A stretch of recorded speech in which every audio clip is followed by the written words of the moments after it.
రాష్ట్ర ప్రజలు ఇవాళ ప్రశాంతంగా ఉండగలుగుతూ ఉన్నారు. ఈ రాష్ట్ర జీడిపి కూడా పెరుగుతుందని కావటానికి కారణభూతులు అవుతూ ఉన్నారు. అందుకే వారికి నేను మనస్ఫూర్తిగా అభినందనలు తెలియజేస్తూ, ఇప్పుడున్నటువంటి డిమాండ్ మనం గతంలో చూసాం. 15,623 మెగావాట్ల డిమాండ్ ఉంటే రాబోయే సంవత్సరాల్లో ఎంత డిమాండ్ ఉంటుందనేది కూడా అంచనా వేసి మనకు కొన్ని లెక్కలు ఇచ్చారు భారత ప్రభుత్వానికి సంబంధించినటువంటి వ్యవస్థలు. దానికి సంబంధించి 2030 నాటికల్లా ఈ గరిష్ట డిమాండ్ 22,448 మెగావాట్లకి పెరుగుతుంది. దానికి అనుగుణంగా మీరు ఆలోచన చేసుకోవాలంటే మన రాష్ట్ర ప్రభుత్వం మంత్రి మండలి లేకపోతే మన విద్యుత్ శాఖకు సంబంధించి అధికారులు అందరూ కలిసి కూర్చొని కొన్ని ప్రణాళికలు తయారు చేశాం. అంటే ఈ డిమాండ్కి ఏమాత్రం తగ్గకుండా కావాల్సిన కరెంట్ కూడా మనం ఉత్పత్తి చేయాలి, అట్లాగే అందుబాటులో ప్రచారం చేయాలని కార్యక్రమాన్ని దాన్ని దృష్టిలో పెట్టుకొని ప్రణాళికలు తయారు చేశాం. ట్రాన్స్మిషన్ కూడా ఎక్కడా లోటుపాటు లేకుండా ఉండే విధంగా ప్రణాళికలు తయారు చేశాం.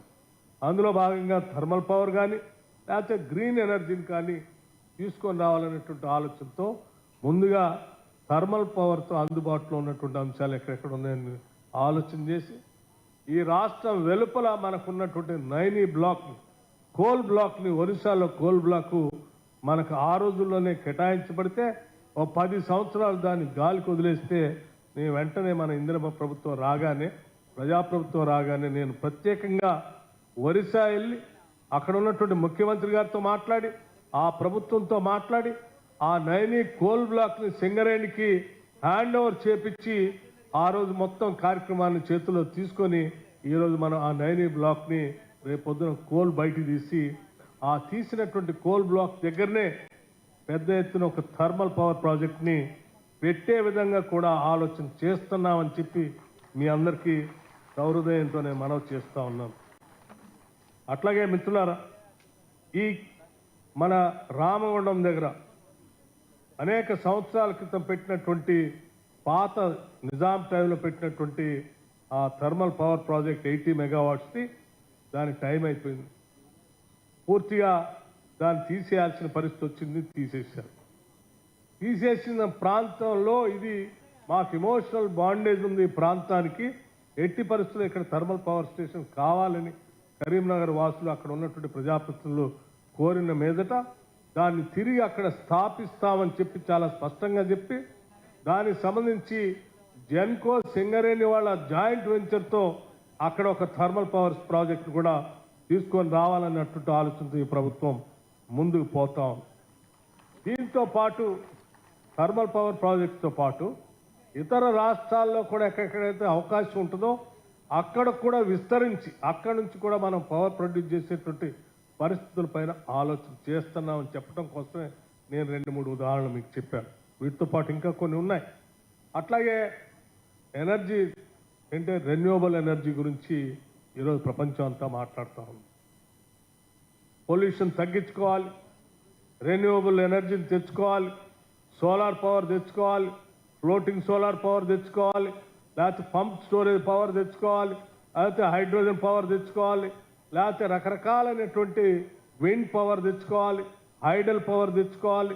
రకరకాలుగా అందుబాటులోకి వచ్చేటువంటి ప్రపంచవ్యాప్తంగా అందుబాటులోకి వచ్చినటువంటి రెన్యూవబుల్ ఎనర్జీని కూడా తెలంగాణ రాష్ట్రంలో పెద్ద ఎత్తున తీసుకొని వచ్చి ఇటు కొంత పొల్యూషన్ తగ్గిస్తూ రెన్యూవబుల్ గ్రీన్ ఎనర్జీని కూడా తీసుకొని వచ్చి ప్రపంచంలో తెలంగాణ కూడా రాష్ట్రం ముందు వరుసలో ఉంది అని చెప్పే విధంగా సర్ప్లస్ పవర్ అందించే విధంగా దాదాపు 20,000 మెగావాట్లు పవర్ని ఈ రెన్యూవబుల్ ఎనర్జీ ద్వారా అందుబాటులో తీసుకొని రావడం కోసం ప్రణాళికలు తయారు చేసుకొని ముందుకు పోతా ఉన్నాం.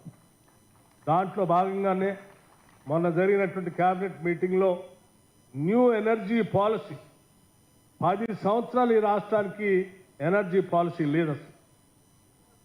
ఎనర్జీ పాలసీ లేకపోబట్టి అసలు కొత్త ప్రాజెక్టులు ఏమీ రాలేదు. రెన్యూవబుల్ ఎనర్జీలో అసలు ఎవరు రాలేదు. ఇక్కడ దేశంలో అనేక రాష్ట్రాల్లో ముందుకు పోతా ఉన్నారు. ఎక్కడ పడితే అక్కడ రెన్యూవబుల్ ఎనర్జీ వచ్చాయి, కానీ మన రాష్ట్రంలో మాత్రం రెన్యూవబుల్ ఎనర్జీ సంబంధించి ఎవరు రాలేదు. ఎందుకు రాలేదు అంటే ఇక్కడ ఎనర్జీ పాలసీ లేదు, అందుకోసమే ఎవరు ముందుకు రాలేకపోయారు అంటే వెంటనే ఎనర్జీ పాలసీ పైన దేశవ్యాప్తంగా ఏ రాష్ట్రాల్లో ఏ రకంగా తీసుకున్నారో స్టడీ చేయటమే కాకుండా ప్రపంచవ్యాప్తంగా కూడా అందుబాటులోకి వచ్చినటువంటి రెన్యూవబుల్ ఎనర్జీకి సంబంధించినటువంటి సమాచారాన్ని సక్రమంగా స్టడీ చేసి వాటన్నిటినీ పొందుపరిచి తెలంగాణ రాష్ట్రం నుంచి కూడా న్యూ ఎనర్జీ పాలసీ కోసం మన 4వ తారీఖున జరిగినటువంటి క్యాబినెట్లో దాన్ని పెట్టి క్యాబినెట్ యొక్క తీర్మానంతో న్యూ ఎనర్జీ పాలసీని రేపు పొద్దున 9వ తారీఖు నాడు ప్రకటించబోతా ఉన్నాం. కొత్త న్యూ ఎనర్జీ పాలసీ తెలంగాణ రాష్ట్రం.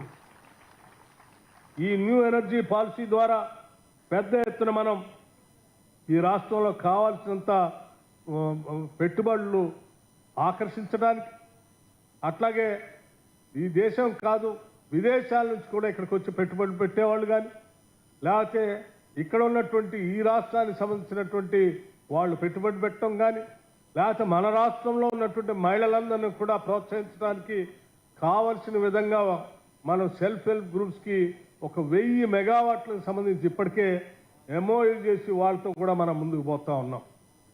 ఎక్కడ అవకాశం ఉంటే అక్కడ రెన్యూవబుల్ ఎనర్జీని ముందు తీసుకొని రావటం కోసం మనందరం ప్రయత్నం చేస్తా ఉన్నాం. భవిష్యత్తులో తెలంగాణ రాష్ట్రం సర్ప్లస్ పవర్తో కేవలం థర్మల్ పవర్ ఒకటే కాకుండా, లేదా హైడల్ పవర్ ఒకటే కాకుండా మిగతా పవర్ సెక్టార్లో కూడా అన్ని రకాలైనటువంటి పవర్ ఉత్పాదన ఈ రాష్ట్రంలో జరుగుతుంది. తెలంగాణ ఒక ఆదర్శప్రాయంగా ఉండబోతుందని కూడా ఈ సందర్భంగా మీ అందరికీ నేను మనవి చేస్తూ, ఈరోజు ఈ శాఖలో పనిచేస్తున్నటువంటి ఉద్యోగస్తులు, కొత్తగా చేరేటువంటి ఉద్యోగస్తులు, ఇప్పుడే మన సందీప్ గారు చెప్పారు, చిన్న వయసులో చేరుతూ ఉన్నారు, చాలా భవిష్యత్తు ఉంటుందని. మీ భవిష్యత్తు అంతా ఉజ్వలంగా ఉండాలని, ప్రపంచంలో మారుతున్నటువంటి పరిస్థితులకు అనుగుణంగా మీ ఆలోచనలు కూడా అప్డేట్ అవుతూ ఈ రాష్ట్రానికి మీ మీ మీ మీ తెలివితేటలు పెద్ద ఎత్తున ఉపయోగపడాలని చెప్పి మనస్ఫూర్తిగా ఆశిస్తూ అభినందిస్తూ ఉద్యోగాలు పొందుతున్న మీ అందరికి